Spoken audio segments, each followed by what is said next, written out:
Hello guys, welcome back to the channel. तो guys, आज की वीडियो में जो हमारा टॉपिक है, इस टॉपिक का नाम है क्रेडिट कंट्रोल पॉलिसीज़। और ये टॉपिक आपका मनी एंड बैंकिंग के चैप्टर से रिलेटेड है। काफ़ी ज़्यादा इम्पोर्टेंट टॉपिक है क्लास 12 के लिए। इस टॉपिक में जो हम पढ़ने वाले हैं वो हम पढ़ने वाले हैं कि इकोनॉमी के अंदर क्रेडिट को कैसे कंट्रोल किया जाता है। इकोनॉमी में कह सकते हैं या आप मार्केट के अंदर कह सकते हो कि मार्केट के अंदर क्रेडिट को कैसे कंट्रोल किया जा सकता है। तो बेसिकली क्रेडिट को कैसे कंट्रोल करना है उसकी कुछ पॉलिसीज़ मैं आपको आज सिखाने जा रहा हूँ। अब इन पॉलिसीज़ को पढ़ने से पहले मैं यहाँ पर दो वर्ड्स का नाम लेना चाहता हूँ, that is inflation and deflation. ये टॉपिक को पढ़ने से पहले आपको इन्फ्लेशन और डिफ्लेशन का मतलब बहुत अच्छे से क्लियर होना चाहिए, नहीं तो ये टॉपिक समझ में नहीं आता। तो सबसे पहले हम इन्फ्लेशन और डिफ्लेशन के बारे में थोड़ी बातें कर लेते हैं, उसके बाद इस टॉपिक को स्टार्ट करेंगे, क्योंकि इन्फ्लेशन और डिफ्लेशन के बेस पे ही ये पूरा टॉपिक पढ़ा जाएगा। और इन्फ्लेशन और डिफ्लेशन बार बार यूज़ होंगे क्रेडिट कंट्रोल पॉलिसीज़ के अंदर। तो इन्फ्लेशन का मतलब क्या होता है, पहले इन्फ्लेशन का मतलब समझते हैं। इन्फ्लेशन मतलब होता है excess demand in the market. Inflation को हम दूसरी लैंग्वेज में एक्सेस डिमांड की सिचुएशन कहते हैं। क्यों? क्योंकि इन्फ्लेशन के केस में मार्केट के अंदर मनी फ्लो क्या होता है, ज़्यादा होता है। मनी फ्लो ज़्यादा होने का मतलब लोगों के पास पैसा स्पेंड करने के लिए ज़्यादा है, जिसकी वजह से जो कंज्यूमर हैं वो क्या कर रहे हैं, स्पेंड कर रहे हैं। मतलब स्पेंड कर रहे हैं मतलब वो क्या कर रहे हैं, डिमांड कर रहे हैं। तो ज़्यादा मनी फ्लो होने की वजह से कंज्यूमर क्या कर रहा है, ज़्यादा डिमांड कर रहा है, लेकिन डिमांड के कंपैरेटिव सप्लाई मार्केट के अंदर ज़्यादा नहीं है। तो इस केस को बोला जाता है इन्फ्लेशन, या फिर आप कह सकते हो कि इस सिचुएशन को बोला जाता है इन्फ्लेशन, जहाँ पर मार्केट के अंदर मनी फ्लो पीक पर होता है और जिसकी वजह से सप्लाई के अकॉर्डिंग डिमांड बहुत ज़्यादा हाई हो जाती है। तो इस सिचुएशन को हम कह देते हैं इन्फ्लेशन, जिसे दूसरे वर्ड्स में आप कहोगे एक्सेस डिमांड। दूसरा वर्ड मैंने यहाँ पर यूज़ करा है deflation. And what is the meaning of deflation? Deflation का मतलब इससे जस्ट रिवर्स हो जाता है। डिफ्लेशन के केस में होती है एक्सेस सप्लाई। मतलब मार्केट के अंदर क्या है, एक्सेस सप्लाई। एक्सेस सप्लाई मतलब डिमांड कम। अब डिफ्लेशन के केस में एक्सेस सप्लाई कैसे है और डिमांड कम क्यों है? क्योंकि डिफ्लेशन के केस में मार्केट के अंदर मनी फ्लो बहुत ही ज़्यादा कम होता है, और मनी फ्लो कम होने की वजह से कंज्यूमर क्या हो रहा है, कंज्यूमर स्पेंड नहीं कर पा रहा। कंज्यूमर स्पेंड नहीं कर पा रहा है, इसलिए कंज्यूमर क्या नहीं कर पा रहा, डिमांड नहीं कर पा रहा। तो मनी फ्लो कम होने की वजह से डिमांड क्या हो रही है, ऑटोमेटिकली डिक्रीज हो रही है, और supply as compare to demand क्या जा रही है, हाई जा रही है। तो इस सिचुएशन को आप एक्सेस सप्लाई की सिचुएशन बोल सकते हो, और इसी सिचुएशन को डिफ्लेशन की सिचुएशन भी कहा जाता है। अब क्रक्स निकल कर ये आ रहा है कि अगर मैं इन्फ्लेशन की बात करता हूँ तो इन्फ्लेशन के केस में मार्केट के अंदर मनी फ्लो क्या है, ज़्यादा है। और अगर मैं डिफ्लेशन की बात करता हूँ तो डिफ्लेशन के केस में मार्केट जो मनी फ्लो है वो क्या है, कम। तो आपके लिए अभी इतना ही जानना ज़रूरी है कि डिफ्लेशन और इन्फ्लेशन में क्या डिफरेंस है, बिकॉज ये दो पॉइंट्स हैं जो बार बार रिपीट होंगे हमारी क्रेडिट कंट्रोल पॉलिसीज़ में। तो आई होप आपको डिफ्लेशन और इन्फ्लेशन का जो है मतलब क्लियर हुआ होगा। चलते हैं अब क्रेडिट कंट्रोल पॉलिसीज़ पर। तो क्रेडिट कंट्रोल पॉलिसीज़ में आपको दो तरह की पढ़ाने वाला हूँ। एक पॉलिसी में आपको पढ़ाने वाला हूँ क्वांटिटेटिव पॉलिसी, और एक पॉलिसी में आपको पढ़ाने वाला हूँ क्वालिटेटिव पॉलिसी। ये हेडिंग आप देख सकते हैं, एक है हमारी क्वालिटेटिव पॉलिसी और एक है हमारी क्वांटिटेटिव पॉलिसी। सबसे पहले मैं क्वांटिटेटिव पॉलिसी के बारे में बात करता हूँ। क्वांटिटेटिव पॉलिसी में हम जो भी पढ़ने वाले हैं, मतलब क्वांटिटेटिव पॉलिसी में कोई भी चेंजेस अगर आएंगे क्रेडिट को कंट्रोल करने के लिए, तो उन चेंजेस को हम न्यूमेरिकल फिगर के अंदर इवेल्युएट कर सकते हैं, क्योंकि यहाँ पर बात होगी क्वांटिटी के ऊपर। यहाँ पर भी बात की जाएगी क्वांटिटी को लेकर। आप हेडिंग पढ़ सकते हैं सामने, दैट इज़ क्वांटिटेटिव पॉलिसी। तो यहाँ पर सीधे सीधे क्वांटिटी को लेकर बात हो सकती है।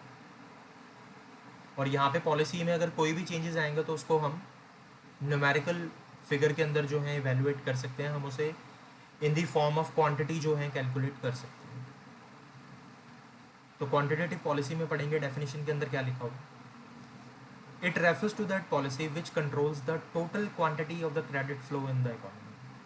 मतलब ये एक ऐसी पॉलिसी है जो इकोनॉमी के अंदर टोटल क्रेडिट फ्लो की क्वांटिटी को कंट्रोल करती है। मतलब हमारे पास क्या है, क्वांटिटी है कि क्रेडिट फ्लो कितना ज़्यादा है और कितना कम है, इसकी एक क्वांटिटी हमारे पास अवेलेबल होगी कब, जब हम क्वांटिटेटिव पॉलिसीज़ की बात करेंगे कि कितना क्रेडिट बढ़ा, कितना कम हुआ, ये सारी चीज़ों की हमारे पास एक क्वांटिटी अवेलेबल होगी। मतलब हम क्वांटिटेटिव पॉलिसी के चेंजेस को ईजिली मेज़र कर पाएंगे। तो आई होप आपको क्वांटिटेटिव पॉलिसी का पॉइंट क्लियर हुआ होगा कि क्वांटिटेटिव पॉलिसी आखिर कहना क्या चाहती है। So it has the following parts. Quantitative policy के कुछ पार्ट्स होते हैं। वेल क्वांटिटेटिव पॉलिसी के 3 पार्ट, जिसमें से पहला पार्ट है बैंक रेट, दूसरा पार्ट है लीगल रिजर्व रेशो और तीसरा पार्ट है ओपन मार्केट ऑपरेशन। ये 3 पार्ट हैं जो आपको क्वांटिटेटिव पॉलिसी में पढ़ने हैं। तो फटाफट से स्टार्ट करते हैं without wasting any time. Quantitative policy का पहला पार्ट यहाँ पर आ रहा है बैंक रेट, जिसे हम दूसरे नेम से अगर कहें तो that is repo rate. Bank rate के साथ साथ इसको रेपो रेट भी कहा जाता है। So first of all let me tell you the meaning of bank rate. Bank rate का मीनिंग बता देता हूँ आपको। बैंक रेट क्या होता है? बैंक रेट वो रेट है जिस रेट पे जो सेंट्रल बैंक है वो कमर्शियल बैंक को क्या देता है, लोन देता है। फॉर एग्जाम्पल सेंट्रल बैंक का एग्जाम्पल तो एक ही हो सकता है, that is RBI. Central bank तो आई थिंक इंडिया के अंदर और कोई है ही नहीं। Central bank is the apex institute and it is only one in existence. So central bank है हमारा आरबीआई, और कमर्शियल बैंक आप कोई भी ले लो। मैं मान लो एग्जाम्पल लेकर चल रहा हूँ आईसीआईसीआई बैंक। सो मान लो central bank that is RBI, और आरबीआई ने आईसीआईसीआई बैंक को लोन दिया, let's take an example 10% interest rate पे। RBI that is central bank ने लोन दिया कमर्शियल बैंक को दैट इज आईसीआईसीआई, कितने परसेंट रेट पे, 10% रेट पे। तो वो 10% रेट क्या हो गया, वो 10% रेट हो गया बैंक रेट, क्योंकि इस रेट पे जो सेंट्रल बैंक है वो किसको लोन दे रहा है, कमर्शियल बैंक को लोन दे रहा है। So I hope you are getting my point and I hope you have understood the meaning of bank rate या फिर रेपो रेट। अब मुद्दा ये आ रहा है कि हमें जो है क्रेडिट को कंट्रोल करना है, हमें जो क्रेडिट फ्लो का है वो इकोनॉमी के अंदर क्या करना है, कंट्रोल करना है। और कभी भी क्रेडिट कंट्रोल की पॉलिसी आएगी या क्रेडिट कंट्रोल करना होगा आपको कभी भी मार्केट के अंदर, तो हमेशा आपके पास मार्केट के अंदर 2 ही सिचुएशन खड़ी हो सकती हैं, 2 से ज़्यादा सिचुएशन खड़ी हो ही नहीं सकती है। कभी भी अगर आपको क्रेडिट कंट्रोल पॉलिसीज़ को फॉलो करना हो तो आपको मार्केट को 2 सिनेरियोज में देखना पड़ेगा, जिसमें से एक सिनेरियो रहेगा इन्फ्लेशन का और एक सिनेरियो रहेगा किसका, डिफ्लेशन का। अब अभी थोड़ी देर पहले मैंने इन्फ्लेशन और डिफ्लेशन की बात करी। मैंने आपको बताया था कि जो इन्फ्लेशन होता है, इन्फ्लेशन के अंदर इकोनॉमी में मनी फ्लो जो है वो ज़्यादा रहता है, लेकिन अगर मैं डिफ्लेशन की बात करता हूँ तो डिफ्लेशन में जो है मनी फ्लो कम रहता है। तो अगर मैं फर्स्ट केस की बात करता हूँ बैंक रेट में, that is in case of inflation, तो सर इन्फ्लेशन के केस में तो ऑलरेडी मनी फ्लो मार्केट के अंदर ज़्यादा है, तो हमें मनी फ्लो को कम करना होगा, क्योंकि बिना मनी फ्लो कम करे हम क्रेडिट कंट्रोल पर, मतलब बिना मनी को कम करे हम इन्फ्लेशन को कंट्रोल नहीं कर सकते, बिना मनी फ्लो को कम करे हम इन्फ्लेशन की सिचुएशन को कंट्रोल नहीं कर सकते। तो बैंक रेट के अकॉर्डिंग क्या होगा, बैंक रेट क्या करेगा, जो सेंट्रल बैंक होगा हमारा वो क्या करेगा, बैंक रेट को बढ़ा देगा, बैंक रेट जो है वो बढ़ा देगा, जिसकी वजह से क्या होगा, कमर्शियल बैंक सेंट्रल बैंक से लोन लेना कम कर देगा, बिकॉज अब उसको लोन लेना क्या पड़ेगा, महंगा पड़ेगा। दैट मीन्स अब जो कैश रिजर्व है वो आरबीआई के पास ज़्यादा बचेगा, क्योंकि कमर्शियल बैंक अब उससे लोन लेना क्या कर देगा, कम कर देगा, जिसकी वजह से कमर्शियल बैंक के पास जो है लिक्विडिटी कम बचेगी। और यहाँ पे मैंने कमर्शियल बैंक का एग्जांपल लिया हुआ है आईसीआईसीआई। जिससे क्या होगा, कमर्शियल बैंक के पास लिक्विडिटी कम बचेगी और कमर्शियल बैंक क्या देगा, आगे लोन देने में क्या हो जाएगा, रिस्ट्रिक्ट हो जाएगा, क्योंकि कमर्शियल बैंक के पास अब फंड्स क्या होंगे, कम होंगे, बिकॉज उसको आरबीआई से लोन क्या मिलेगा, महंगा मिलेगा। तो अब क्या होगा, कमर्शियल बैंक ऑटोमेटिकली आगे लोन देने में क्या हो जाएगा, रिस्ट्रिक्ट हो जाएगा, जिसकी वजह से मार्केट में क्रेडिट फ्लो क्या हो जाएगा, डिक्रीज हो जाएगा और इन्फ्लेशन के सिचुएशन को हम क्या कर पाएंगे, कंट्रोल कर पाएंगे। और अगर इसका एक दूसरा सिनेरियो देखें तो that is in case of deflation. तो डिफ्लेशन के अंदर सर ऑटोमेटिकली मनी फ्लो कम होगा, मार्केट में ऑलरेडी मनी फ्लो मार्केट के अंदर कम होगा। तो डिफ्लेशन के अंदर हमें क्या करना होगा, डिफ्लेशन को कंट्रोल करने के लिए हमें मार्केट में मनी फ्लो को क्या करना होगा, बढ़ाना होगा।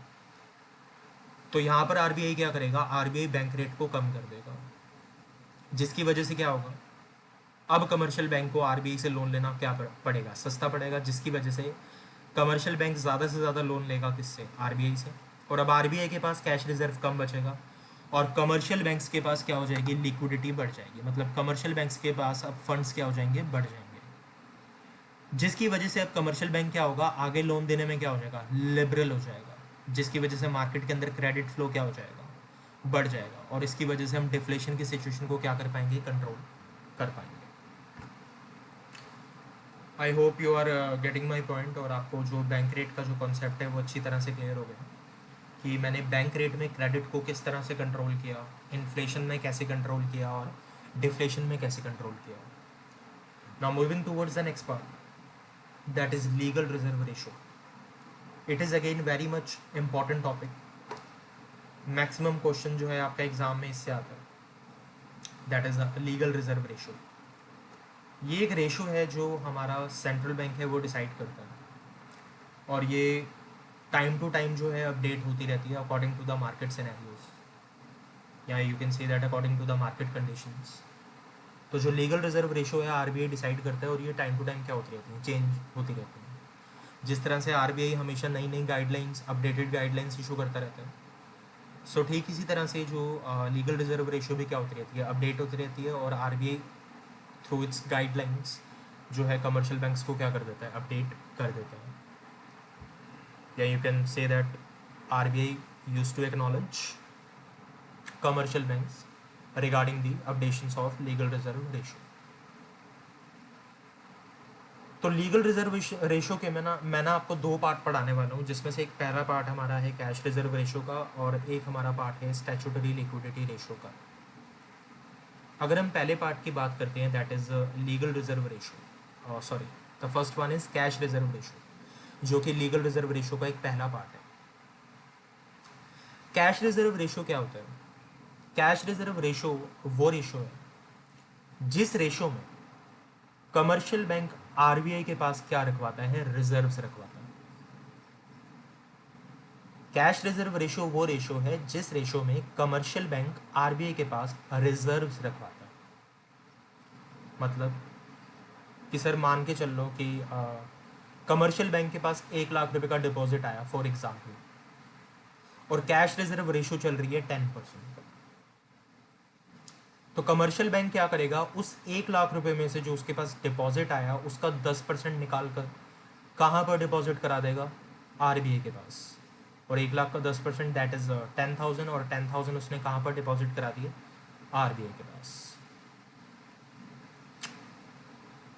एंड अब हम बात करते हैं स्टैट्यूटरी लिक्विडिटी रेशो की। What is statutory liquidity ratio? Statutory liquidity ratio again it's a part of a legal reserve ratio, लेकिन स्टैट्यूटरी लिक्विडिटी रेशो में क्या हो रहा है, स्टैट्यूटरी लिक्विडिटी रेशो में कमर्शियल बैंक अपने पास ही अपने डिपॉजिट्स का कुछ रिजर्व रख रहा है। मतलब सर कि अगर मान लो कमर्शियल बैंक के पास डिपॉजिट आया 1 लाख रुपए का और स्टैट्यूटरी लिक्विडिटी रेशो चल रहा था 10%, तो कमर्शियल बैंक क्या करेगा, कमर्शियल बैंक 1 लाख रुपए का 10% निकालेगा, दैट इज 10,000, और 10,000 वो अपने पास क्या रख लेगा, एज अ रिजर्व रख लेगा। और रिजर्व रखने का मतलब क्या है, रिजर्व रखने का मतलब है कि उस पैसे में से वो किसी को क्रेडिट नहीं दे पाएगा, फिर चाहे उसने वो सेंट्रल बैंक के पास रखवाया हो, चाहे उसने वो अपने पास रखवाया हो, उस पैसे को वो क्रेडिट देने के लिए यूज नहीं कर सकता। अब सर स्टैट्यूटरी लिक्विडिटी रेशो तो समझ में आ गई कि स्टैट्यूटरी लिक्विडिटी रेशो में जो कमर्शियल बैंक है वो अपने पास रिजर्व रख रहा है। तो अगर कमर्शियल बैंक अपने पास रिजर्व रख सकता है तो वो आरबीआई के को रिजर्व क्यों रख रहा है? आरबीआई के पास रिजर्व क्यों रख रहा है? अपने पास ही रख ले वो भी रिजर्व। सीआरआर का भी जो रिजर्व है वो भी अपने पास रख ले, वो क्यों आरबीआई के पास रख रहा है?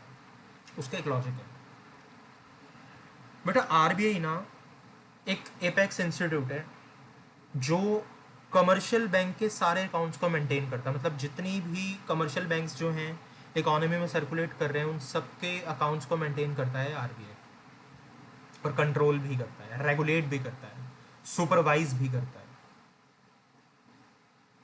अब क्या होता है कि कभी कभी कुछ कमर्शियल बैंक्स को ना फ्यूचर में कंटीजेंसीज फेस ऑफ करनी पड़ जाती है, कुछ ऐसी लाइबिलिटीज बेयर ऑफ करनी पड़ जाती हैं जो वो अपनी कैपेबिलिटी के अकॉर्डिंग नहीं कर पाता। सो उस केस के अंदर जब कमर्शियल बैंक्स के ऊपर क्राइसिस चल रहे होते हैं उस केस के अंदर एक ही पर्सन है जो उनकी हेल्प करता है और वो होता है आरबीआई। तो आरबीआई के पास कैश रिजर्व रखवाने का पर्पस ही यही होता है कि फ्यूचर कंटीजेंसीज के लिए आरबीआई उसको कमर्शियल बैंक्स के लिए क्या कर सके, यूज कर सके। अगर मैं प्रैक्टिकल एग्जांपल की बात करूं तो प्रैक्टिकल एग्जांपल में आपने दो ऐसे कमर्शियल बैंक्स देखे होंगे जिन्होंने मतलब जिनको क्राइसिस फेस ऑफ करने पड़े हैं, और एक उसमें से है PNB, that is Punjab national bank, और एक उसमें से है येस बैंक जो ऑलमोस्ट डूब ही चुका है। और अभी पीछे बात चल रही थी कि एसबीआई उसे टेक ओवर कर लेगा, और पता नहीं कि अभी वो फाइनल है कि नहीं है, बट लेट्स सी। तो बेसिकली मेरा बताने का मोटिव क्या था कि कमर्शियल बैंक्स को भी फ्यूचर के अंदर कुछ क्राइसिस फेस ऑफ करने पड़ सकते हैं, जैसे कि आपने प्रैक्टिकल लाइफ में देखा ही है, येस बैंक ने और पीएनबी ने वो क्राइसिस को फेस ऑफ किया है। तो आई होप आपको कैश रिजर्व रेशो और लीगल रिजर्व रेशो का, सॉरी, कैश रिजर्व रेशो और स्टैट्यूटरी लिक्विडिटी रेशो का कॉन्सेप्ट क्लियर हुआ होगा। तो सर अगर कैश रिजर्व रेशो का अपना अलग रेट चल रहा है और लीगल रिजर्व रेशो का अपना अलग रेट चल रहा है, तो फिर ये लीगल रिजर्व मतलब लीगल रिजर्व रेशो का रेट क्या होगा अगर सीआरआर का और एसएलआर का रेट अलग अलग चल रहा है? तो बेटा जो सीआरआर और एसएलआर का कंबाइंड रेट होगा ना वो किसका रेट होगा? एलआरआर का। फॉर एग्जाम्पल एलआरआर का रेट चल रहा है 20%, और मैंने अभी एग्जाम्पल दिया था कि सीआरआर का रेट था 10% और एसएलआर का भी रेट था 10%। तो सीआरआर और एसएलआर के रेट को मिलाकर जो टोटल रेट बनता है दैट इज़ 20%। तो टोटल जो 20% रेट बनेगा वो किसका बनेगा? लीगल रिजर्व रेशो का। आई होप आपको कॉन्सेप्ट क्लियर हुआ होगा। सो लेट्स मूव फर्दर और चलते हैं कैश रिजर्व रेशो इन्फ्लेशन के केस में क्या करेगा। और इन्फ्लेशन का केस है तो ऑटोमेटिकली आपको पता है कि मनी फ्लो ऑलरेडी मार्केट के अंदर ज़्यादा है, तो हमें उसको कम करना है, तो कैसे करेंगे? तो इन्फ्लेशन के केस में सीधे सीधे आरबीआई क्या करेगा? कैश रिजर्व रेशो को बढ़ा देगा, जिसकी वजह से कमर्शियल बैंक को ज़्यादा से ज़्यादा रिजर्व किसके पास रखवाना पड़ेगा? आरबीआई के पास रखवाना पड़ेगा, जिसकी वजह से कमर्शियल बैंक के पास लिक्विडिटी कम बचेगी दूसरों को क्रेडिट देने के लिए। जिससे क्या होगा? कमर्शियल बैंक आगे क्रेडिट देने के लिए क्या हो जाएगा? रिस्ट्रिक्ट हो जाएगा, और जनरल पब्लिक जो है ईजिली अब क्रेडिट नहीं ले पाएगी कमर्शियल बैंक से, जिसकी वजह से मार्केट के अंदर क्रेडिट फ्लो कम हो जाएगा और हम इन्फ्लेशन की सिचुएशन को क्या कर पाएंगे? कंट्रोल कर पाएंगे। और अगर इसका एक दूसरा सिनेरियो लेते हैं, that is in case of deflation. Deflation के केस में क्या होता है? डिफ्लेशन के केस में आपको पता ही है कि मार्केट के अंदर जो मनी फ्लो क्या होगा? कम होगा। तो हमें मनी फ्लो को बढ़ाना होगा, तो ऑब्वियसली हमें क्रेडिट फ्लो बढ़ाना होगा, तभी मनी फ्लो बढ़ेगा। तो इस केस के अंदर हम क्या करेंगे? जो आरबीआई करेगा, आरबीआई सीआरआर को कम कर देगा, जिसकी वजह से क्या होगा? कमर्शियल बैंक को अब कम से कम रिजर्व रखवाना पड़ेगा सीआरआर के पास, और उसके पास लिक्विडिटी ज़्यादा बचेगी क्रेडिट देने के लिए जनरल पब्लिक को। जनरल पब्लिक को लोन देने के लिए अब उसके पास लिक्विडिटी क्या बचेगी? ज़्यादा बचेगी, जिसकी वजह से वो जनरल पब्लिक को क्रेडिट देने में क्या हो जाएगा? लिबरल हो जाएगा, और जनरल पब्लिक को ईजिली क्रेडिट भी मिल जाएगा, और क्रेडिट फ्लो मार्केट के अंदर क्या हो जाएगा? बढ़ जाएगा। और इस तरह से हम डिफ्लेशन की सिचुएशन को क्या कर लेंगे? कंट्रोल कर लेंगे। सो आई होप आपको सीआरआर का पॉइंट क्लियर हुआ होगा। सीआरआर के बाद चलते हैं नेक्स्ट पॉइंट पे, that is statutory liquidity ratio. Statutory liquidity ratio में ऑलरेडी मैं मतलब तो आपको बता ही चुका हूँ। फटाफट से देखते हैं कि इन्फ्लेशन और डिफ्लेशन के केस में स्टैट्यूटरी लिक्विडिटी रेशो कैसे फॉलो करेगी अपने आप। तो इन्फ्लेशन के केस में जैसे कि पता है कि मार्केट के अंदर ऑलरेडी मनी फ्लो ज़्यादा होगा, तो हमें मनी फ्लो को कम करना होगा। कैसे करेंगे? क्रेडिट फ्लो कम करते हैं। और क्रेडिट फ्लो कैसे कम करेंगे?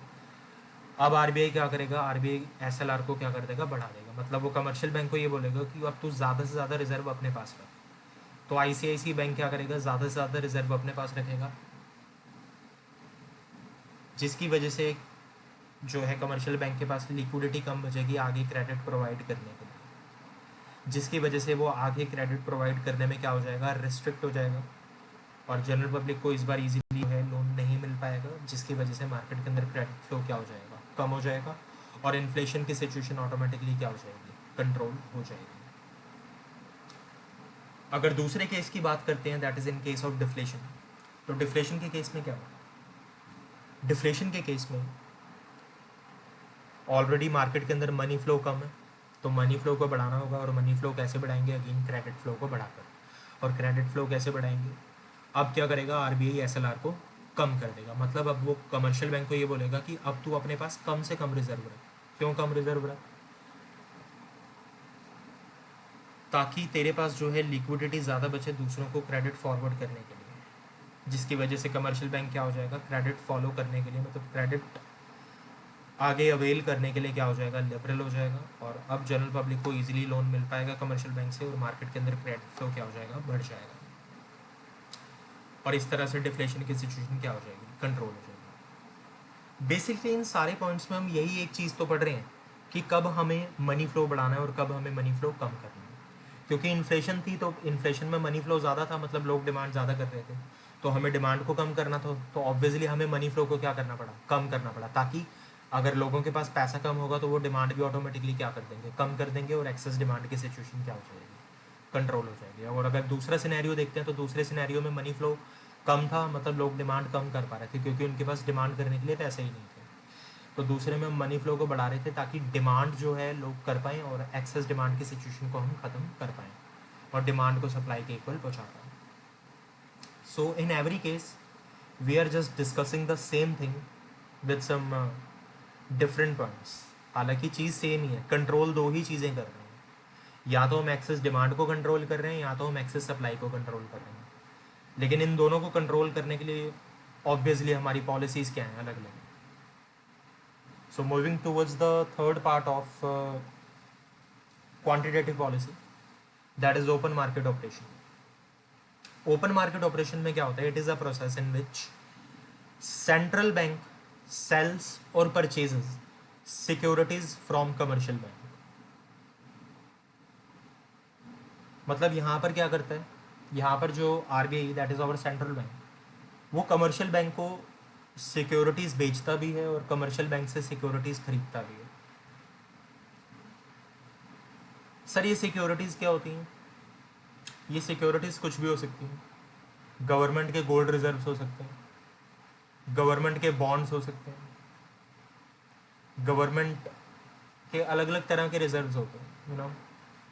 तो किसी भी तरह का यहाँ पर रिजर्व हो सकता है। कमर्शियल बैंक के अपने रिजर्व हो सकते हैं, आरबीआई के फॉरेन एक्सचेंज के रिजर्व्स हो सकते हैं। आपने गोल्ड डिपॉजिट बॉन्ड्स का नाम सुना होगा, वो गोल्ड डिपॉजिट बॉन्ड्स हो सकते हैं। अलग अलग तरह की सिक्योरिटी, गवर्नमेंट के शेयर्स हो सकते हैं, गवर्नमेंट के डिबेंचर्स हो सकते हैं। There are ample amount of securities. Commercial banks के पास अपनी सिक्योरिटीज़ भी होती हैं, और आरबीआई के पास तो बहुत ज़्यादा सिक्योरिटीज़ होती हैं, बिकॉज आरबीआई तो एक तरह से गवर्नमेंट का पूरा ट्रेजर होल्ड करता है। So there are many kind of securities. तो ओपन मार्केट ऑपरेशन में ये है कि सिक्योरिटीज़ की परचेज सेल चलती है between RBI and commercial banks.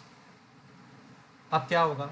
अगर इन्फ्लेशन की सिचुएशन है और ओपन मार्केट ऑपरेशन के थ्रू हमें क्रेडिट फ्लो को कम करना है, बिकॉज इन्फ्लेशन में क्रेडिट फ्लो कम करना होगा, बिकॉज मनी फ्लो मार्केट के अंदर ज़्यादा है। तो कैसे करेगा आरबीआई? आरबीआई क्या करेगा? इन्फ्लेशन के केस में आरबीआई कमर्शियल बैंक को सिक्योरिटी सेल करना स्टार्ट कर देगा, और जैसे ही आरबीआई कमर्शियल बैंक को सिक्योरिटी सेल करेगा, कमर्शियल बैंक बदले में आरबीआई को क्या दे देगा? कैश दे देगा। जिसकी वजह से कमर्शियल बैंक के पास सिक्योरिटीज़ तो आ जाएंगी, बट साथ ही साथ उसके पास कैश की लिक्विडिटी क्या हो जाएगी, कम हो जाएगी। और जिसकी वजह से वो आगे जनरल पब्लिक को क्रेडिट देने में क्या हो जाएगा, रिस्ट्रिक्ट हो जाएगा। और जिसकी वजह से मार्केट के अंदर क्रेडिट फ्लो क्या हो जाएगा, कम हो जाएगा। और हम इन्फ्लेशन के सिचुएशन को क्या कर लेंगे, कंट्रोल कर लेंगे। Now if we see another scenario of this point, that is in case of deflation. तो डिफ्लेशन के केस में ऑलरेडी मार्केट के अंदर मनी फ्लो कम है, तो हमें मनी फ्लो को बढ़ाना है, तो कैसे बढ़ाएंगे, क्रेडिट फ्लो को बढ़ा के। और क्रेडिट फ्लो कैसे बढ़ेगा, ध्यान से देखना। डिफ्लेशन के केस में जो आरबीआई है, आरबीआई कमर्शियल बैंक को सिक्योरिटीज़, मतलब आरबीआई कमर्शियल बैंक से क्या कर लेगा, सिक्योरिटीज़ परचेज करना स्टार्ट कर देगा। और जैसे ही आरबीआई कमर्शियल बैंक से सिक्योरिटीज़ परचेज करना स्टार्ट करेगा, तो सिक्योरिटीज़ आरबीआई के पास आ जाएंगी और आरबीआई बदले में कमर्शियल बैंक को क्या दे देगा, कैश दे देगा। जिसकी वजह से कमर्शियल बैंक के पास कैश की लिक्विडिटी क्या हो जाएगी, बढ़ जाएगी। और कमर्शियल बैंक आगे लोन देने में क्या हो जाएगा, लिबरल हो जाएगा। और इस तरह से वो मार्केट के अंदर क्रेडिट फ्लो को क्या कर देगा, बढ़ा देगा। और इस तरह से हम डिफ्लेशन के सिचुएशन को भी क्या कर लेंगे, कंट्रोल कर लेंगे। तो आई होप आपको ये वाले पॉइंट समझ में आए होंगे, डिफ्लेशन के और इन्फ्लेशन के। यहाँ पे आरबीआई ने क्या करा, सिक्योरिटीज़ को सेल आउट किया, और दूसरे केस में आरबीआई ने सिक्योरिटीज़ को क्या कर लिया, परचेज कर लिया। तो आई होप आपको ये दोनों पॉइंट्स जो हैं क्लियर हो जाएंगे, आई मीन हो चुके होंगे।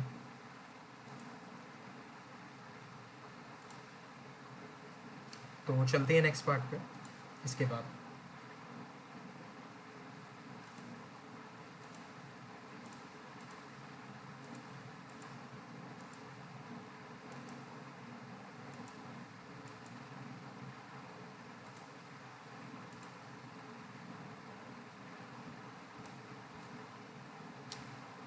अगला पार्ट आपके पास आ रहा है क्वांटिटेटिव पॉलिसीज,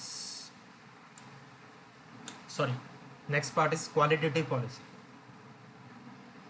अब क्वालिटेटिव पॉलिसी के अंदर क्या हो रहा है, क्वालिटेटिव पॉलिसी में जो है कोई भी चेंजेस आएंगे तो उसको हम ना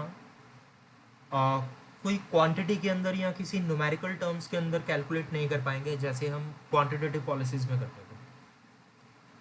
क्वालिटेटिव पॉलिसी में हम ना ज़्यादातर एक प्रपोजल के बारे में बात करेंगे, मतलब ज़्यादातर हम प्रपोजल्स के बारे में बात करेंगे। और यहाँ पर कोई एग्जैक्ट क्वांटिटी नहीं होगी किसी चीज़ की कि कौन कितनी क्वांटिटी में बढ़ रहा है और क्या कितनी क्वांटिटी के अंदर कम हो रहा है। We will not able to discuss about that in qualitative policy like we use to discuss in quantitative policies. तो जरा डेफिनेशन पढ़ते हैं क्वालिटेटिव पॉलिसी की। It refers to the policy which controls the specific type of credit flow in the economy. ये एक specific type of credit को control करता है। यहाँ पे एक वर्ड यूज करा है मैंने, स्पेसिफिक टाइप। ये स्पेसिफिक टाइप का मतलब आपको ये 3 पॉइंट्स क्लियर कर देंगे, ये डेफिनेशन क्लियर करके नहीं देगी। तो स्पेसिफिक टाइप का मतलब समझने के लिए आपको ये 3 पॉइंट्स को पढ़ना पड़ेगा। तो फटाफट से ये 3 पॉइंट्स को पढ़ते हैं, पढ़ोगे मेरे साथ? Let's see. इसमें से आप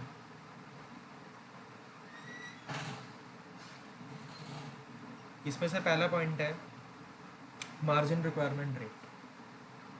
what is the meaning of margin requirement rate, पहले उसका मतलब समझ लेते हैं। जो मार्जिन रिक्वायरमेंट रेट होता है, margin requirement rate is the difference between the amount of security provided for the loan and the amount of loan offered by the commercial bank। आपको पता ही होगा जब कमर्शियल बैंक आपको लोन देता है तो कमर्शियल बैंक बदले में कुछ सिक्योरिटी रखवाता है।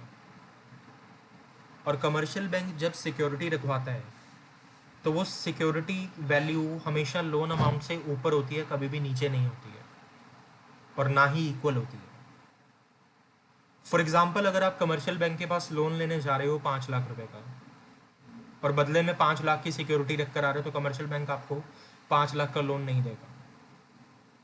तो अगर आपको 5 लाख का लोन कमर्शियल बैंक से लेना है तो आपको ऑब्वियसली सिक्योरिटी जो है वो 5 लाख के अमाउंट से ऊपर रखवानी पड़ेगी।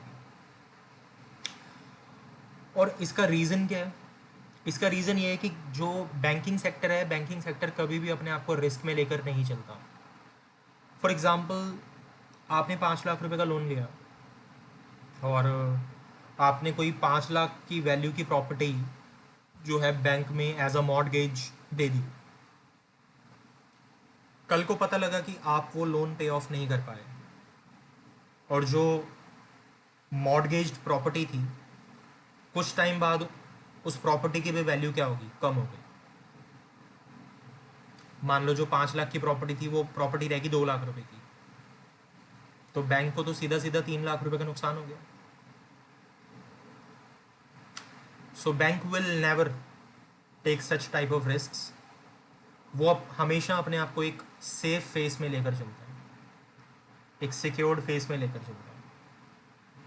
तो मार्जिन रिक्वायरमेंट रेट क्या है? मार्जिन रिक्वायरमेंट रेट है, it is a difference between the value of security provided for the credit and the amount of loan provided by the commercial bank. इन दोनों में जो डिफरेंस है वो क्या होता है? मार्जिन रिक्वायरमेंट रेट होता है।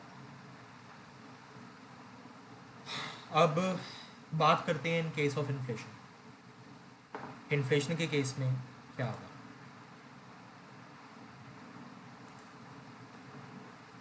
इन्फ्लेशन के केस में देखते हैं। इन्फ्लेशन के केस में अब आरबीआई क्या करेगा? आरबीआई कमर्शियल बैंक को कहेगा कि आप अपनी सिक्योरिटीज़ की वैल्यू को क्या कर दो? बढ़ा दो। मतलब आप जो मार्जिन रिक्वायरमेंट रेट है वो क्या कर दो? बढ़ा दो। कि मतलब पहले जिस मार्जिन रिक्वायरमेंट रेट पे आप लोन देते थे, अब वो मार्जिन रिक्वायरमेंट रेट क्या कर दो? और ज़्यादा बढ़ा दो। तो कमर्शियल बैंक ने आरबीआई की बात मानी और उसने क्या कर दिया? मार्जिन रिक्वायरमेंट रेट को बढ़ा दिया। मतलब उसने सिक्योरिटीज़ की वैल्यू को क्या कर दिया? बढ़ा दिया। मतलब जो सिक्योरिटीज़ वो अपने पास एज अ मॉर्गेज रखने वाला है, उन सिक्योरिटीज़ की वैल्यू को अब वो क्या कर रहा है? बढ़ा रहा है। जिसकी वजह से इफेक्ट क्या पड़ेगा? जिसकी वजह से इफेक्ट पड़ेगा कि जनरल पब्लिक को अब कमर्शियल बैंक से लोन लेना क्या पड़ जाएगा? महंगा पड़ जाएगा। अब उसको कमर्शियल बैंक से लोन लेना महंगा पड़ जाएगा, जस्ट बिकॉज कि अब उसको लोन लेते टाइम ज़्यादा अमाउंट की सिक्योरिटीज़ एज अ मॉर्गेज रखवानी पड़ेंगी। जिसकी वजह से जनरल पब्लिक क्या करेगी? जनरल पब्लिक लोन की डिमांड को क्या कर देगी? कम कर देगी। जनरल पब्लिक लोन की डिमांड को क्या कर देगी? कम कर देगी। और ऑटोमेटिकली मार्केट के अंदर क्रेडिट फ्लो क्या हो जाएगा? कम हो जाएगा। और जो हमारा एम था मनी फ्लो को कम करना, वो भी हमारा क्या हो जाएगा? अचीव हो जाएगा, क्योंकि इन्फ्लेशन की सिचुएशन थी और मनी फ्लो को कंट्रोल करना था। तो क्रेडिट फ्लो कम कर हम मनी फ्लो को क्या कर पाएंगे? कंट्रोल कर पाएंगे। दूसरे केस की बात करता हूँ, that is in case of deflation. Deflation के केस में क्या हो रहा है? ध्यान से देखना। डिफ्लेशन के केस में जो कमर्शियल बैंक है, कमर्शियल बैंक अब क्या करेगा? Commercial bank margin requirement rate को क्या कर देगा? कम कर देगा। कैसे कम कर देगा? क्योंकि ऑब्वियसली आरबीआई अब उसको क्या कहेगा कि डिफ्लेशन की सिचुएशन है भाई, तू एक काम कर, अब तो अपने मार्जिन रिक्वायरमेंट रेट को क्या कर दे? कम कर दे। मतलब जो सिक्योरिटीज़ अब तू एज अ मॉर्गेज अपने पास रखवाने वाला है, उनकी वैल्यू को क्या कर दे? कम कर दे। बट स्टिल वैल्यू कम करने का मतलब ये नहीं होगा यहाँ पे कि लोन अमाउंट से भी कम कर दे। That will not be done. But हाँ, कम होगी, लेकिन ये बात ध्यान रखना कि लोन अमाउंट से कम नहीं होगी। लोन अमाउंट से फिर भी वो ज़्यादा ही रहेगी। तो जैसे ही वो सिक्योरिटीज़ की वैल्यू को कम कर देगा जो अपने पास वो एज अ मॉर्गेज रखने वाला है, तो अब क्या होगा? जनरल पब्लिक को कमर्शियल बैंक से लोन लेना थोड़ा सा ईजी लगेगा, थोड़ा सा कन्वीनियंट लगेगा। क्यों? क्योंकि अब उनको कम वैल्यू रखवानी पड़ेगी एज अ सिक्योरिटी और वो ईजिली लोन ले पाएंगे कमर्शियल बैंक से, जिसकी वजह से जनरल पब्लिक क्या कर देगी? लोन की डिमांड को बढ़ा देगी। और जैसे ही लोन की डिमांड बढ़ेगी तो ऑटोमेटिकली मार्केट के अंदर क्रेडिट फ्लो क्या हो जाएगा? बढ़ जाएगा। और हमारा जो एम था मनी फ्लो को बढ़ाना डिफ्लेशन में, वो भी क्या हो जाएगा? अचीव हो जाएगा। क्यों? क्योंकि हमारा जो है क्रेडिट फ्लो क्या हो जाएगा? बढ़ जाएगा। तो आई होप आपको मार्जिन रिक्वायरमेंट रेट के ये दोनों पॉइंट्स अच्छे से क्लियर हो चुके होंगे। चलते हैं हमारे सेकंड पॉइंट पे, that is moral suasion. Moral suasion का क्या मीनिंग है? ध्यान से सुनिए। मॉरल सुएशन में बेसिकली जो आरबीआई है ना, RBI is exercising some moral pressure on the commercial banks. मतलब आरबीआई क्या कर रहा है, कुछ मॉरल प्रेशर क्रिएट कर रहा है कमर्शियल बैंक के ऊपर कि भाई तू अपनी क्रेडिट कंट्रोल पॉलिसीज को कुछ इस तरह से फॉलो कर। मतलब सर कि अगर आरबीआई को लगता है कि मार्केट के अंदर इन्फ्लेशन की सिचुएशन चल रही है, मतलब मार्केट के अंदर मनी फ्लो ज़्यादा है, तो वो कमर्शियल बैंक के ऊपर मॉरल प्रेशर क्रिएट करेगा कि भाई तू लोन देने में क्या हो जा, रिस्ट्रिक्ट हो जा, क्योंकि मार्केट के अंदर मनी फ्लो पीक पर है। और अगर अभी भी तू लोन देने में रिस्ट्रिक्ट नहीं हुआ तो इन्फ्लेशन की सिचुएशन मार्केट में कंट्रोल नहीं हो पाएगी। और अगर आरबीआई को ये लगता है कि मार्केट के अंदर डिफ्लेशन चल रहा है, मतलब मार्केट के अंदर मनी फ्लो कम है, तो इस केस में जो आरबीआई है वो कमर्शियल बैंक के ऊपर मॉरल प्रेशर क्रिएट करेगा कि भाई अब तू लोन देने में क्या हो जा, लिबरल हो जा, मार्केट के अंदर मनी फ्लो कम है, लोगों को पैसे की ज़रूरत है, तो लोन देने में थोड़ा सा लिबरल हो जा, ताकि लोग अपनी डिमांड को क्या कर पाएँ, बढ़ा पाएँ, और जो एक्सेस सप्लाई की सिचुएशन है वो कंट्रोल के अंदर आ सके। So moral situation is nothing, it is just a moral pressure created by RBI on the commercial bank. और इसमें कुछ ज़्यादा खास पढ़ाने वाली बातें हैं नहीं, जितनी बातें थी मैंने आपको मॉरल सिचुएशन के अंदर बताई थी। Moving towards the last point but not the least, काफ़ी इंपॉर्टेंट पॉइंट है ये, और इसमें काफ़ी ज़्यादा प्रैक्टिकल बातें भी बताऊंगा मैं आपको। तो आइए लास्ट पॉइंट को डिस्कस करते हैं।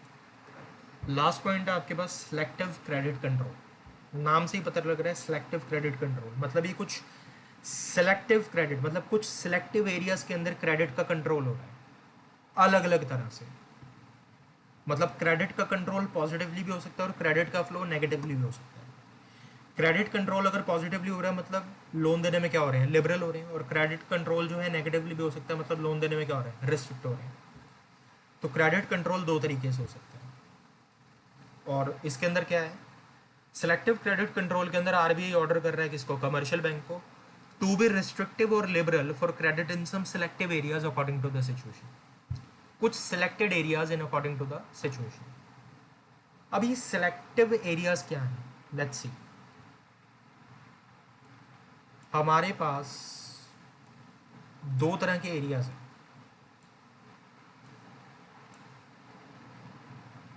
हमारी इकोनॉमी में दो तरीके के एरियाज हैं। एक एरिया है डेवलप्ड, या जिसे हम कह सकते हैं अंडर डेवलप्ड,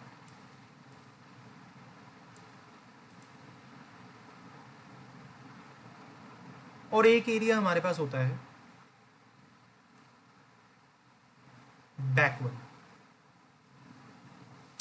तो हमारी इंडियन इकोनॉमी में दो तरह के एरियाज पाए जाते हैं, डेवलप्ड और अंडर डेवलप्ड, और दूसरा बैकवर्ड। अगर मैं डेवलप्ड या अंडर डेवलप्ड एरियाज के एग्जांपल लूँ तो काफ़ी ज़्यादा एग्जांपल आ सकते हैं इसके अंदर। आपका न्यू दिल्ली आ सकता है, आपका मुंबई आ सकता है, बेंगलोर आ सकता है, चेन्नई आ सकता है, कोलकाता आ सकता है, चंडीगढ़ आ सकता है। कई तरह के एग्जाम्पल है, मतलब डेवलप्ड और अंडर डेवलप्ड में तो काफ़ी एग्जाम्पल आ जाएंगे। द सिटीज़ और स्टेट्स विच आर डेवलप्ड और which are under developed. But अगर मैं बैकवर्ड एरियाज़ की बात करूँ तो बैकवर्ड एरियाज़ में दो मेन एग्जाम्पल मैं यहाँ पर लेना चाहूँगा, that is Jharkhand and Orissa. Jharkhand and Orissa are still be counted as the backward areas in our country. अब आप लोगों से मेरा एक सवाल है, आप मुझे बताओ कि जो मनी का फ्लो है वो डेवलप्ड या अंडर डेवलप्ड एरियाज में ज़्यादा होगा या बैकवर्ड एरियाज में ज़्यादा होगा? मनी का फ्लो डेवलप्ड या अंडर डेवलप्ड एरियाज में ज़्यादा होगा या बैकवर्ड एरियाज में ज़्यादा होगा? सर ऑब्वियसली डेवलप्ड एरियाज में मनी फ्लो ज़्यादा होगा, और जो बैकवर्ड एरियाज में है वो मनी फ्लो क्या होगा, कम होगा। अच्छा, डेवलप्ड एरियाज में और अंडर डेवलप्ड एरियाज में मनी फ्लो ज़्यादा क्यों है? जस्ट बिकॉज वहाँ पर बिजनेस है, और बिजनेस से वहाँ पर एम्प्लॉयमेंट है, एम्प्लॉयमेंट से वहाँ पर इनकम है, और इनकम की वजह से डेवलप्ड और अंडर डेवलप्ड एरियाज़ का जो स्टैंडर्ड ऑफ लिविंग है वो हाई है। बट अगर मैं दूसरे केस की बात करूँ, that is for the backward areas, तो बैकवर्ड एरियाज़ में मनी फ्लो कम इसलिए है क्योंकि वहाँ पर बिजनेस नहीं है। वहाँ पे कोई इंडस्ट्री नहीं है, वहाँ पे ना तो बिजनेस है ना तो कोई बिजनेस करना चाहता है, जिसकी वजह से वहाँ पर ना तो एम्प्लॉयमेंट है और ना ही वहाँ पर इनकम है, और ना ही इनकम की वजह से वहाँ पर हाई स्टैंडर्ड ऑफ लिविंग है. They are living in a low standard, they are living in a very low standard. वहाँ के बच्चे दिल्ली और मुंबई जैसे बच्चों जैसे लाइफ साइकिल नहीं जीते हैं. वो हमारी तरह हमारे जैसे स्कूल्स नहीं जा रहे हैं, हमारी तरह उनको एजुकेशन प्रोवाइड नहीं हो रही है, हमारी तरह उनके पास कोई मेडिकल फैसिलिटीज़ नहीं है. सो दीज ऑल पॉइंट्स जो अभी मैंने कही, these all points are counted in the standard of living. If you have a better wage rate, if you have a better food, a better shelter, if you have a good consumption of calories, if you have a good education, if you have a good medical facilities, if you have a good infrastructure in which you are living, so that means your standard of living is high. But Odisha और झारखंड के case में ऐसा नहीं है. तो selective credit control के अंदर यही हो रहा है कि आरबीआई ऑर्डर कर रहा है कमर्शियल बैंक को कि कुछ सिलेक्टिव एरियाज में तो क्या हो जाए, रेस्ट्रिक्ट हो जाए, और कुछ सिलेक्टिव एरियाज में तो क्या हो जाए, लिबरल हो जाए. अब जो दिल्ली और मुंबई है उसको यहाँ पर क्या हो जाना पड़ेगा, रेस्ट्रिक्ट हो जाना चाहिए. क्यों? क्योंकि यहाँ पर मनी फ्लो ऑलरेडी ज़्यादा है. और वो बैकवर्ड एरियाज में क्या हो जाएगा, लिबरल हो जाएगा, क्योंकि यहाँ पर मनी फ्लो क्या है, कम है. तो कमर्शियल बैंक कहता है कि चलो आरबीआई, मैंने आपकी ये बात तो मान ली कि मैं डेवलप्ड और अंडर डेवलप्ड एरियाज़ के अंदर अपना जो है मनी फ्लो बढ़ा देता हूँ, सॉरी मनी फ्लो कम कर देता हूँ, मतलब क्रेडिट देने के लिए रिस्ट्रिक्ट हो जाता हूँ. और बैकवर्ड एरियाज़ में मैं मनी फ्लो को बढ़ा देता हूँ और क्रेडिट देने में क्या हो जाता हूँ, लिबरल हो जाता हूँ. लेकिन बैकवर्ड एरियाज़ में मुझसे क्रेडिट लेने आएगा ही कौन, क्योंकि बैकवर्ड एरियाज़ में तो बिजनेस है ही नहीं, और बैकवर्ड एरिया में तो बिजनेस है ही नहीं,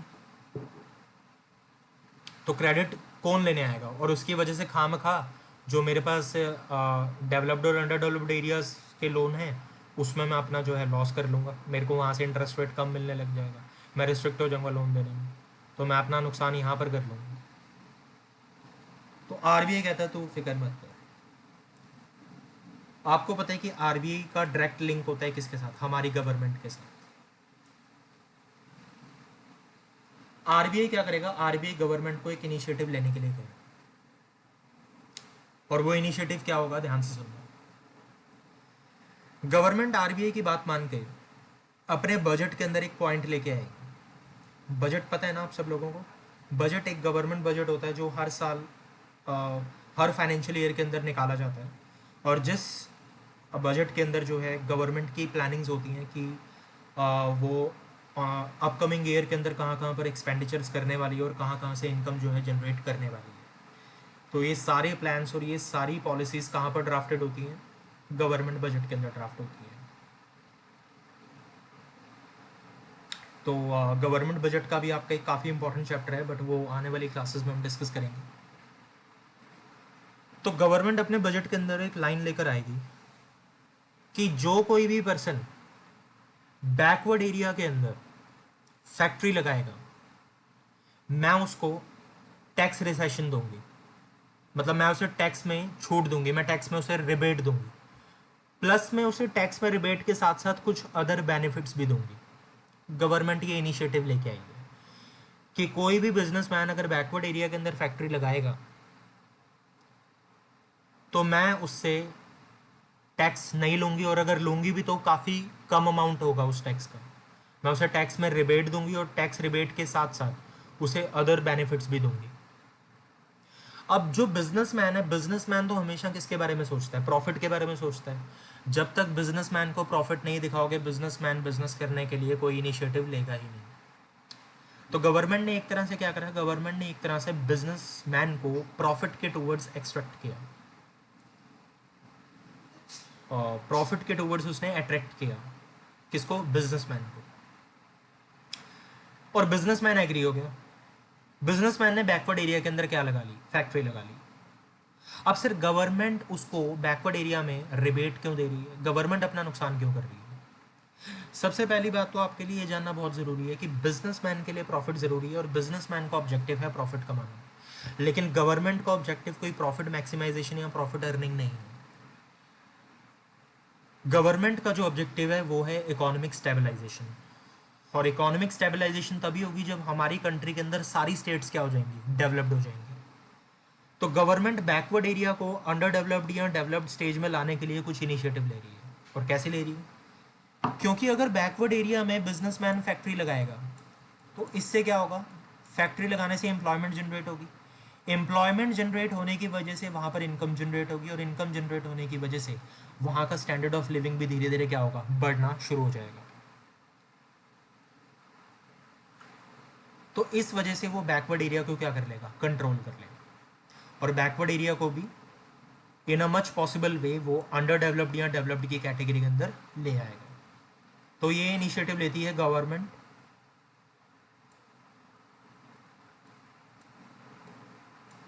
with the advice of RBI. जो आरबीआई ने उसके पास एक एडवाइस रखी, उसने उसको माना और गवर्नमेंट ने इनिशिएटिव लिया, जिसकी वजह से बैकवर्ड एरिया भी क्या हो गया, अंडर डेवलप्ड या डेवलप्ड की कैटेगरी में आ जाएगा। और अब अगर बिजनेस यहाँ पे है तो ऑब्वियसली कमर्शियल बैंक के पास बैकवर्ड एरियाज के लिए भी क्रेडिट के लिए लोन लेने आएंगे ही लोग, ऑब्वियसली। और ये बैकवर्ड एरियाज को भी लीगल लैंग्वेज में एक वर्ड के नाम से जाना जाता है, that is special economic zones. इन्हें आप एक और वर्ड से जानोगे, that is special economic zones. तो ये जितने भी बैकवर्ड एरियाज होते हैं जहाँ पे गवर्नमेंट इनिशिएटिव लेती है कि बिजनेसमैन ज़्यादा से ज़्यादा इंडस्ट्रीज़ और ज़्यादा से ज़्यादा फैक्ट्रीज यहाँ पर लगाएं, उन्हीं एरियाज़ को कहा जाता है स्पेशल इकोनॉमिक जोन्स, जहाँ की इकोनॉमी को बढ़ाने की ज़रूरत है। तो आई होप आपको ये सारे पॉइंट्स अच्छे से क्लियर हुए होंगे और आपको पता लग गया होगा कि आरबीआई कौन से सिलेक्टिव एरियाज़ में क्रेडिट को रिस्ट्रिक्ट करने के लिए कह रही है और कौन से एरियाज़ में वो क्रेडिट को लिबरल करने के लिए कह रही है। So this is the point of selective credit control, जहाँ पे आरबीआई कुछ इस तरह से ऑर्डर कर रहा है किसको, कमर्शियल बैंक को। काफ़ी अच्छा पॉइंट था और काफ़ी ज़्यादा प्रैक्टिकल चीज़ें हमने इसमें देखी। तो आई होप आपको ये वीडियो पसंद आई होगी, और अगर पसंद आई है तो do not forget to subscribe, share and like. So thank you very much. और आने वाली वीडियोज़ में हम इस चैप्टर के कुछ और टॉपिक्स के बारे में डिस्कस करेंगे। So thank you and have a nice day guys, good bye.